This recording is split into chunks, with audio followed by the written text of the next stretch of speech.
pendidikan ala Nabi. Seperti apa sih ciri-ciri pendidikan ala Nabi itu? Karakteristiknya seperti apa? Yang pertama, saudaraku sekalian yang dimuliakan Allah Subhanahu wa taala, karakteristik pendidikan ala Nabi yang pertama adalah bahwa adanya visi yang jelas dalam pendidikan. Adanya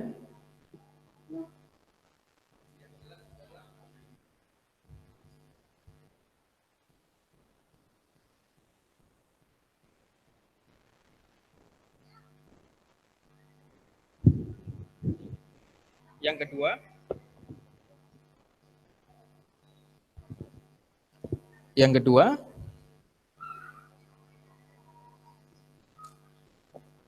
karakteristik pendidikan nubuwah itu adalah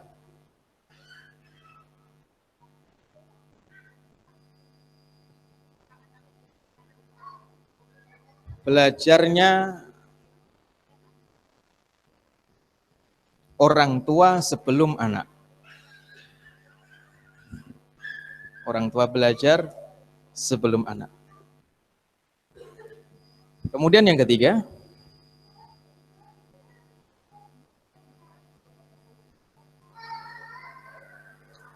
adanya tahapan di dalam pendidikan.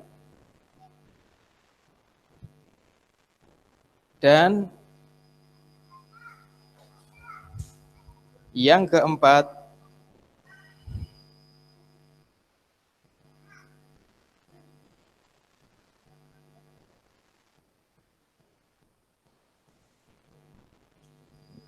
pola pendidikan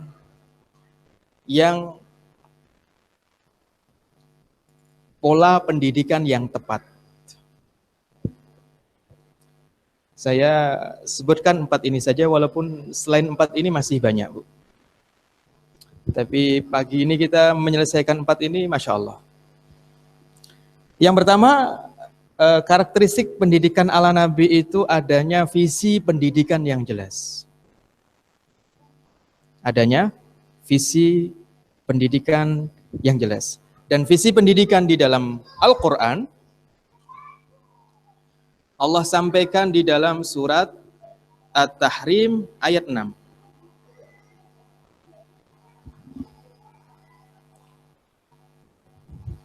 Apa, Bu? Saya yakin ayatnya sudah pada hafal. Belum?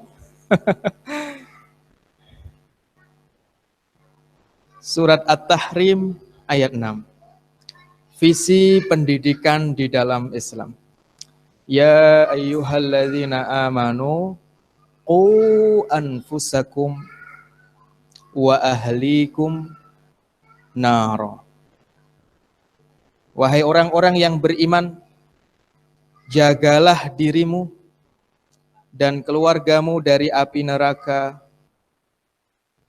yang waquduhan nasu wal hijarah, yang bahan bakarnya manusia dan batu-batu, alaiha malaikatun, yang dijaga oleh malaikat-malaikat, ghiladun, yang keras, syidadun, yang kasar, la ya'sunallah, yang tidak bermaksiat kepada Allah, ma amarahum, apa yang Allah perintahkan kepada mereka, wa yaf'aluna ma yu'marun, dan mereka melakukan apapun yang diperintahkan. Dari ayat ini, ibu-ibu saudara sekalian yang dimuliakan Allah Subhanahu wa taala, ya, kita bisa memahami bahwa visi pendidikan keluarga muslim, apakah suami mendidik istri, ibu atau orang tua mendidik anak, visinya adalah visi penyelamatan keluarga dari api neraka. Kalau ini sudah menjadi visi pendidikan keluarga muslim, maka fahami, Bu. Maka fahami apapun yang kita ajarkan kepada anak kita, Bu, ilmu apapun yang kita ajarkan kepada anak kita harusnya menjadi sarana untuk menyelamatkan anak kita dari api neraka. Ilmu apapun yang kita belajar, yang kita ajarkan. Ketika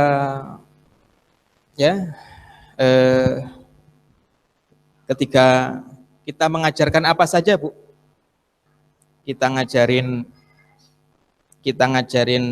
anak matematika contohnya. Ada nggak matematika kaitannya dengan supaya anak selamat dari api neraka? Ada atau tidak? Ada? Ada. Ibu jawabnya mantap. Yang lain belum mantap, Bu. Ada atau tidak? Ketika ibu mengajarkan ilmu sains, biologi, kimia, fisika, ketika anak kita belajar itu di sekolah, belajar tentang zoologi, ilmu binatang, geologi, ilmu bumi, dan lain sebagainya, maka ilmu-ilmu apapun yang masuk ke anak kita bisa menjadikan keimanan anak kita tebal sehingga terhindar dari api neraka. Bisa? Hah? Gimana? Taib.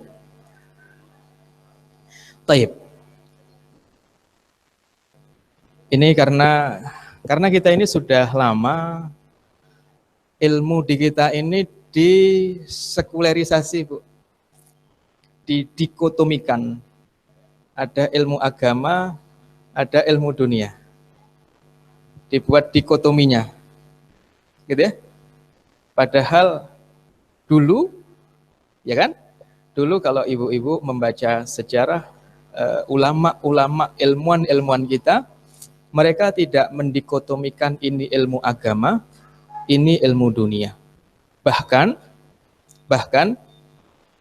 Imam Ghazali contohnya menyebut ilmu kedokteran itu adalah ilmu kedokteran di dalam Islam itu sulusail ilmi, 2/3 ilmu ada dalam ilmu kedokteran di dalam Islam. Lihat, 2/3 ilmu ada di dalam kedokteran. Ya. Jadi tidak ada dikotomi. Contoh paling gampang, Bu. Contoh paling gampang. Ketika Allah berfirman, "Matsalul ladzina yunfiquna amwalahum fi sabilillahi kamatsali habbah." Perumpamaan orang yang menginfakkan hartanya di jalan Allah, maka apa yang dia infakkan itu seperti satu biji. Ambatat sab'a sanabil, yang setiap bijinya menumbuhkan 7 tangkai. Fi kulli sumbulatin mi'atu habbah, yang setiap tangkainya ada 700 biji. Satu mengeluarkan 7 tangkai, setiap tangkainya 100 biji. Saya ingin bertanya, siapa orang yang paling memahami besarnya janji pahala Allah Subhanahu wa taala kepada orang yang infak? Siapa, Bu, yang paling memahami? Orang yang paling paham matematika. Orang ketika tidak paham matematika, begitu diiming-imingi oleh Allah, Bu. Ya, kamu infak itu seperti kamu naruh 1 biji, setiap biji, 1 biji menumbuhkan 7 cabang, setiap cabangnya ada 100 biji. Orang yang paham matematika, Masya Allah, besar ini. Ya, ini tawaran yang besar. Contohnya lagi, Salatnya orang di masjid, Allah lipat gandakan 27 kali lipat dari salatnya sendirian di rumahnya atau di tokonya. Kalau salat sendiri di toko atau di rumah, pahalanya berapa, Bu? Pahalanya berapa? 1. Kalau salat berjamaah di masjid, pahalanya berapa? Hah? 27 kali. Ya, Bu ya? 27 kali. Jadi bukan kok kemudian orang sholat sendiri di rumah pahalanya 1, sholat di masjid pahalanya 27, tidak. Tapi 27 kali. Bagaimana 27 kali? Saudara sekalian subhanahu wa ta'ala, ketika 1 dilipatkan 1 menjadi berapa, Bu? 2. Itu baru kelipatan 1. 1 kali lipatnya 1 adalah 2. Kemudian lipatkan 2, Bu. 2 dilipatkan 2 menjadi 4. Itu baru 2 kali lipatnya. 4 dilipat gandakan menjadi dilipat gandakan 3 kali, Bu. Ketiga. Dilipat gandakan ketiga berarti 4 kali 2 8. Dilipat gandakan keempat, dilipat gandakan kelima, sehingga 27 kali berbeda dengan 27. Hitungan yang sangat banyak. Cuma, lihat, siapa yang bisa menghitung pahala yang begini ini? Orang yang paham matematika. Orang yang paham matematika. Ketika Allah berfirman, orang yang berinfak di jalan Allah dengan ikhlas, itu seperti orang yang punya kebun, yang kalau terjadi ada hujan deras, maka kebun itu menghasilkan 2 kali lipat panennya. Tapi kalau hujannya biasa, maka kebun itu menghasilkan 1 kali lipat panennya. Kalau kebun hujannya biasa, Bu, menghasilkan 100 kintal, satu kebun 100 kintal, maka kalau hujannya lebat 2 kali lipat dari 100 kintal. Berapa 2 kali lipatnya? Berapa, Bu? Berapa? 2 kali lipatnya 100 kintal berapa? Belajar lagi matematika kita. Berapa, Bu? 200. 2 kali lipatnya 100 itu adalah 400. 100 dilipatkan sekali, Bu, jadi 200. Dilipatkan 2 kali jadi 400. Paham? Siapa yang bisa memahami ini? Orang kalau belajar matematika. Hanya saja orang belajar itu kemudian tidak dikaitkan dengan keimanan. Sehingga hanya menjadi ilmu hitung yang nanti bisa digunakan untuk bohong, merekap sesuatu, markup data-data yang bohong dan sebagainya. Lihat. Jadi, Saudara Subhanahu wa Ta'ala, surat At-Tahrim ayat 6, fahamkan bahwa pendidikan di keluarga kita itu adalah pendidikan yang orientasinya supaya kamu selamat dari api neraka, Nak. Maka supaya anak selamat dari api neraka, ibu kemudian kebayang, apa yang harus saya ajarkan kepada anak saya? Apa yang belum saya ajarkan kepada anak saya? Mana yang harus saya ajarkan lebih dulu? Mana yang bisa diajarkan nanti? Makanya nanti di ketiga kita akan bahas tahapan. Jangan sampai ilmu dasar yang akan menyelamatkan anak kita dari api neraka belum dimiliki oleh anak kita dan anak kita sudah keburu, Bu. memiliki ilmu-ilmu yang lain. Ya. Jadi begitu visi pendidikan nubuwah itu adalah menyelamatkan keluarga dari neraka, maka kita bisa membayangkan orang anak kita supaya selamat dari api neraka, satu dia harus iman, dua dia harus begini sholat, tiga sholatnya harus baik, tiga harus taat, empat harus paham Al-Quran, lima begitu. Jadi menjadi paham. Hanya berangkat dari kita itu didik anak untuk apa sih? Kalau didik anak cuma untuk pinter, Bu, cuma untuk pinter, maka orang Yahudi pun juga pintar. Orang Nasrani pun juga pintar. Orang non-Muslim pun juga pintar. Makanya di surat At-Tahrim ayat 6 Allah memanggil orang beriman untuk mendidik, untuk menjaga keluarganya dari api neraka. Ayat ke-7 Allah memanggil orang kafir. Ya ayyuhalladzina kafaru la ta'tadzirul yaum innama tujzauna ma kuntum ta'malun.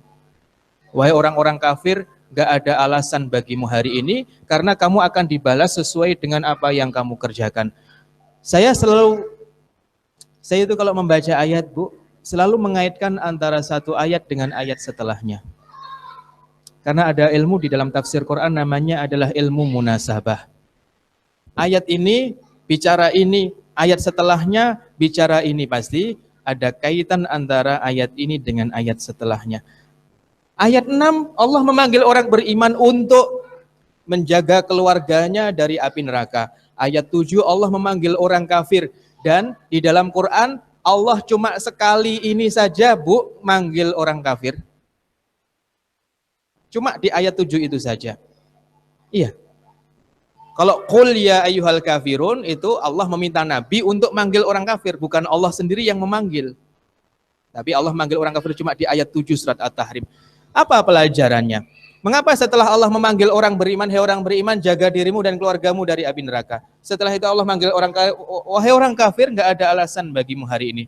Rasanya Allah Subhanahu wa taala ingin menyampaikan, mengirim message kepada kita, mengirim pesan kepada kita bahwa, hei orang beriman, kalau orientasi keluargamu bukan penjagaan keturunan dari api neraka, maka keluargamu itu visinya sama dengan keluarga-keluarga yang tidak beriman. Makanya ayat 8-nya Allah panggil lagi orang beriman. Hei orang beriman, tobatlah kepada Allah dengan tobat nasuha. Mengapa setelah dipanggil untuk memperbaiki keluarga, Allah manggil orang kafir, lalu Allah manggil lagi orang beriman begini lagi, Bu. Tobatlah dengan tobat nasuha, karena kesalahanmu dalam mendidik anak, dalam mengorientasi pendidikan anak berujung pada kesengsaraan, bukan hanya dunia tapi juga akhirat, sehingga perlu kamu taubati.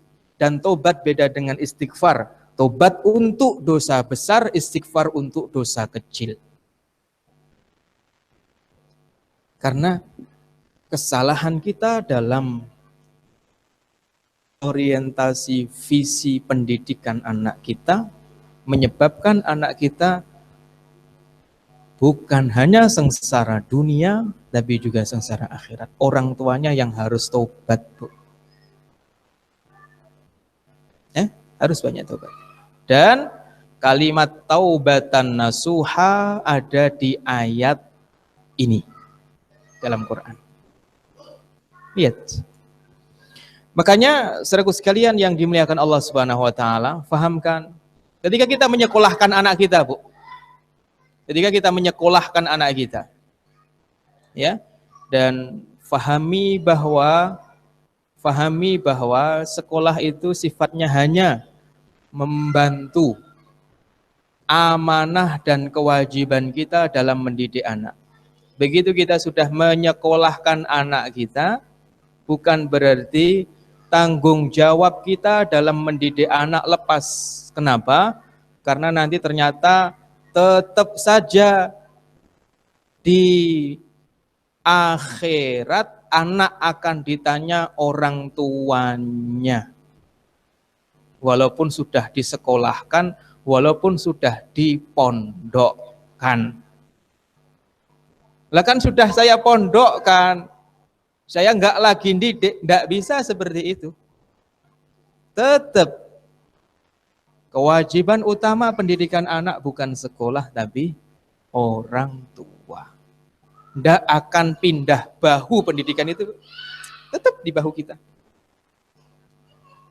Nah, kebenaran kita dalam mempersepsi sekolah juga akan mempengaruhi pendidikan anak kita di rumah seperti apa. Orang tua yang menganggap sekolah adalah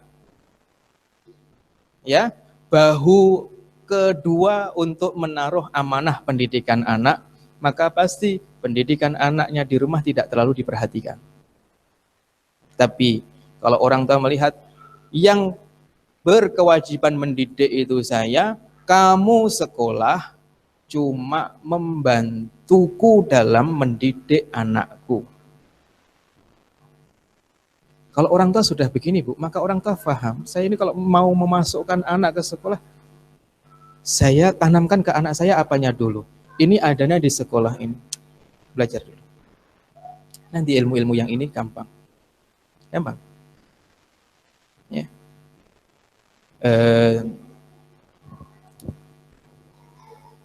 Nanti kalau kamu mau belajar ilmu ini gampang, ini 3 bulan aja selesai kok. Mau belajar ilmu bahasa Arab 1,5 bulan selesai. Bahasa Inggris, ibu-ibu kalau ke Pare, ke Kediri ada tempat-tempat kursus yang menjanjikan 2 minggu selesai, Bu. 16 tenses bahasa Inggris. Cepat belajar ilmu. Kita bisa bayangkan anak kita, mohon maaf, anak kita belajar bahasa Inggris mulai dari TK-nya sampai SMA-nya, Bu. Begitu mau kuliah ke luar negeri, yang bahasa pengantar utamanya bahasa Inggris ke Malaysia, contohnya, bahasa pengantarnya bahasa Inggris, anak kita masih harus mencari TOEFL atau IELTS yang baru setelah TOEFL. Kalau masih harus mencari TOEFL atau IELTS, lalu buat apa belajar bahasa Inggris? SMA-nya 3 tahun, SMP-nya 3 tahun, SD-nya 6 tahun, TK-nya 2 tahun, berapa itu? Lihat, masih harus khusus lagi untuk dapat TOEFL, Bu. Sekian ribu. Padahal kalau itu dipres, diajarkan 1 bulan, 2 bulan, selesai. Tinggal praktek. Kan itu. Jadi kita orang tua jadi paham apa yang dibutuhkan anak saya untuk selamat dari api neraka. Ya, kemudian kita bisa milih, oh di sini kamu belajar ini dulu. Kamu belajar ini dulu. Nanti ilmu yang lain kamu pelajari di usia ini. Gampang. Nanti mama yang tunjukkan sekolahnya. Kamu sekarang di sini dulu. Setelah itu nanti di sini. Setelah itu di sini. Kita orang tuanya yang paham. Bahkan kita, Bu, kita begitu menaruh anak kita di sekolah, maka sudah seharusnya tidak hanya sekedar masyarakat di komplek ini biasanya menyekolahkan anaknya di mana. Bukan hanya itu. Bukan hanya itu, tapi sekolah mana yang sesuai dengan visi saya, pendidikan saya. Kan gitu. Berangkat dari ini, Bu, At-Tahrim ayat 6.